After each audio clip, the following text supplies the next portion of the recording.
ত্রয়োদশ জাতীয় সংসদ নির্বাচনে নারায়ণগঞ্জ ৩, সিদ্ধিরগঞ্জ, সোনারগাঁও আসনে বাংলাদেশ জাতীয়তাবাদী দল বিএনপি মনোনীত প্রার্থী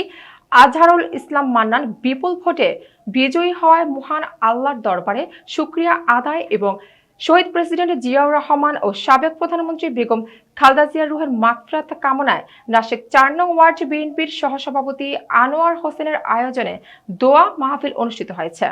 শুক্রবার ১৩ ফেব্রুয়ারি বাদ মাগরিব সিদ্ধিরগঞ্জের নাসিক ৪ নং ওয়ার্ড বাগানবাড়িতে এই দোয়া মাহফিল অনুষ্ঠিত হয়। দোয়া ও মিলাদে উপস্থিত ছিলেন নারায়ণগঞ্জ জেলা বিএনপির সাবেক ভারপ্রাপ্ত আহ্বায়ক মনিরুল ইসলাম রবি, সিদ্ধিরগঞ্জ থানা বিএনপির সাবেক সাধারণ সম্পাদক এম এ হালিম জুয়েল, সিদ্ধিরগঞ্জ থানা বিএনপির সাবেক যুগ্ম আহ্বায়ক ও নারায়ণগঞ্জ জেলা তরুণ দলের সভাপতি টিএইচ তোপা, মোহাম্মদ ইমাম হাসান বাদল, বিএনপি নেতা কবির হোসেন, নাসিক ৫ নং ওয়ার্ড বিএনপি নেতা মোহাম্মদ সিরাজুল ইসলাম, মহানগর যুবদল নেতা মাহবুব হোসেন, মোহাম্মদ মাসুদ খান, নাসিক ৪ নং ওয়ার্ড কৃষক দলের নেতা মোহাম্মদ মিলন, মোহাম্মদ মহিউদ্দিন, মোহাম্মদ রাজু, মোহাম্মদ অপু হোসেন, স্বেচ্ছাসেবক দল নেতা মোহাম্মদ সাদেক, যুবদল নেতা মোহাম্মদ হেলাল, ছাত্রদল নেতা জামাল প্রমুখ। দোয়া ও মোনাজাতে বাংলাদেশের আধুনিক রূপকার বহুদলীয় গণতন্ত্রের প্রবর্তক শহীদ প্রেসিডেন্ট জিয়াউর রহমান ও আমাদের আপসীন নেত্রী গণতন্ত্রের মা দেশনেত্রী খালেদা জিয়া এর রুহের মাগফিরাত কামনা, সেই সাথে দেশনায়ক তারেক রহমানের দীর্ঘায়ু ও সুস্বাস্থ্য কামনা করা হয়।